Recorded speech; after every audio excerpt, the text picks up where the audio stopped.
जो कहानी गुजरात से शुरू हुई, उस कहानी ने पिछले 6-7 साल में इस मुल्क में क्या उत्पात मचाया है, वो अब आपके हमारे सबके सामने है। एज अ नेशन, एक राष्ट्र के तौर पर हम एक अनप्रेसिडेंटेड, अभूतपूर्व क्राइसिस से गुजर रहे हैं। ऐसा संकट इस मुल्क ने पहले कभी नहीं देखा। हमारे संविधान पर हमला है, दिल्ली की सड़कों पर संविधान की कॉपी को जलाया जाता है, हमारे आइडिया ऑफ इंडिया पर हमला है, हमारे देश के लोकतंत्र के ऊपर हमला है। आज भाई भाई एक दूसरे का दुश्मन बन जाए, उतना जहर, नफरत एक सोची समझी साजिश के तहत दिल्ली और नागपुर साथ में मिलकर फैला रहे हैं। इस परिस्थिति में एक पॉलिटिशियन के तौर पे नहीं, बतौर एक भारतीय नागरिक, मैं अपने आप को ये जब सवाल पूछता हूं कि मेरा फंडामेंटल फॉरमोस्ट रिस्पॉन्सिबिलिटी, ड्यूटी क्या होना चाहिए, तो अंदर से जवाब यही आता है, कुछ भी करके इस मुल्क के संविधान, लोकतंत्र और आइडिया ऑफ इंडिया को बचाना चाहिए। और यदि उसको बचाना है तो मुझे उनके साथ खड़े रहना है जिसने स्वतंत्रता के आंदोलन में न केवल कंट्रीब्यूट किया है, उसको लीड किया है, अंग्रेजों को यहां से खदेड़ कर दिखाया है। और इसीलिए आज मैं इंडियन नेशनल कांग्रेस की इस मंच पर आपके साथ खड़ा हूं। एक टेक्निकल कारण के चलते मैं फॉर्मली पार्टी इसलिए ज्वाइन नहीं कर सकता क्योंकि मैं एक निर्दलीय विधायक हूं। If I join a party, I may not continue as an MLA. मेरी पार्टी के सीनियर लीडर से बात हुई, मेरे मतक्षेत्र के साथियों से बात हुई, अपने आप से बात हुई, राहुल जी से बात हुई, तो मुझे लगा कि मैं इस विचार के साथ हूं ना, ये सबसे प्रमुख बात है। मैं इस मुहिम, मिशन और इस संघर्ष के साथ हूं, ये सबसे महत्वपूर्ण बात है। बाकी की फॉर्मेलिटी तो आने वाले महीनों में भी हो जाएगी।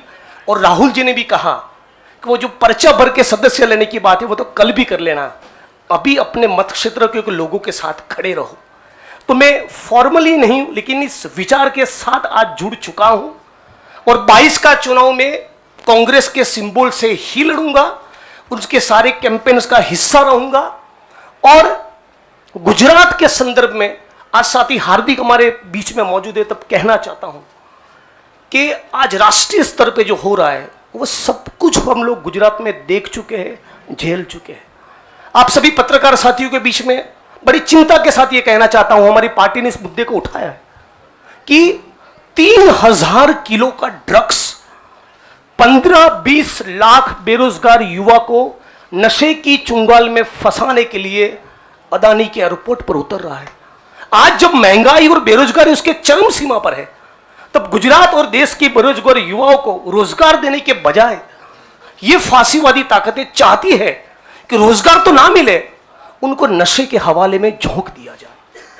तो इन सारी परिस्थितियों में यदि बाबा साहब अंबेडकर के संविधान को बचाना है, हमारे आइडिया ऑफ इंडिया को बचाना है, भगत सिंह को जब मुकदमे की कार्यवाही के दौरान पूछा गया कि क्रांति क्या है, तब शहीद आजम ने कहा था कि क्रांति से हमारा मतलब है किसानों और मजदूरों के हाथ में सत्ता। माननीय प्रधानमंत्री जब अमेरिका से वापस आते हैं तो भाई विस्टा का काम ठीक ठाक चल रहा है ना, नई पार्लियामेंट का, वो देखने के लिए जाते हैं, किसान को मिलने के लिए नहीं जाते। तो किसान हो, मजदूर हो, दलित हो, आदिवासी हो, महिलाएं हो, सबके ऊपर एक जो अनप्रेसिडेंटेड हमला है, इसको रोकने के लिए मैं भारत की जनता को, भारत के 21 करोड़ दलितों को और सारे लाखों करोड़ों युवाओं को अपील करता हूं, सेंस ऑफ अर्जेंसी के साथ, अभी वक्त नहीं है, कूद पड़िए, एक नया आंदोलन छिड़ने वाला है। स्वतंत्रता के आंदोलन की जो रौनक थी, वो जो चार्म था, वो जो माहौल था, हमको वो क्रिएट करना पड़ेगा। यहां पर तमाम वो लोग जो सचमुच मानते कि देश को बचाना है, उन सभी को हम अपील करते हैं कि इस प्लेटफॉर्म के साथ जुड़िए। ये एक मिशन है और इसको मिशन की तरह लीजिए। और मुझे पूरी उम्मीद है, जैसे कि साथी कन्हैया ने बचाया, कि डेमोक्रेसी के हमारे इस मुल्क में बहुत डीप रूट्स है, पार्टी के भी डीप रूट्स है।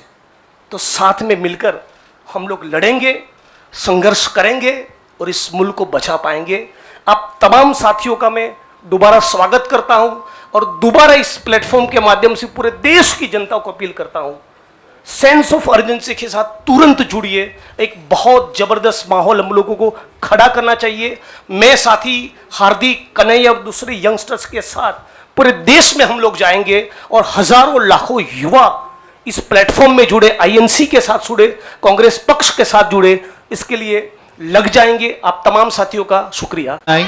Siddharth, please go ahead and ask. Siddharth, सवाल पूछिए प्लीज। जिग्नेश जी जवाब देंगे।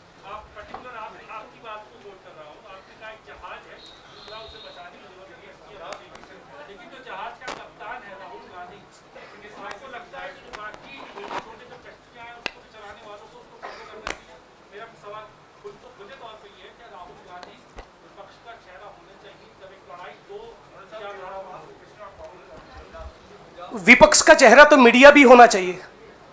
विपक्ष का चेहरा वो तमाम लोग होना चाहिए जो आइडिया ऑफ इंडिया और इंडियन कॉन्स्टिट्यूशन में बिलीव करता है, उसको प्रोटेक्ट करना चाहते हैं। पीरियड।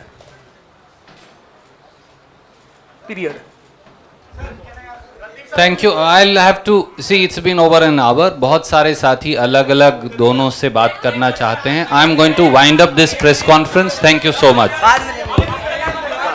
हम बाद में आके हमसे ले लीजिएगा, 1-to-1 करेंगे। कन्हैया जी, एक सवाल। कन्हैया जी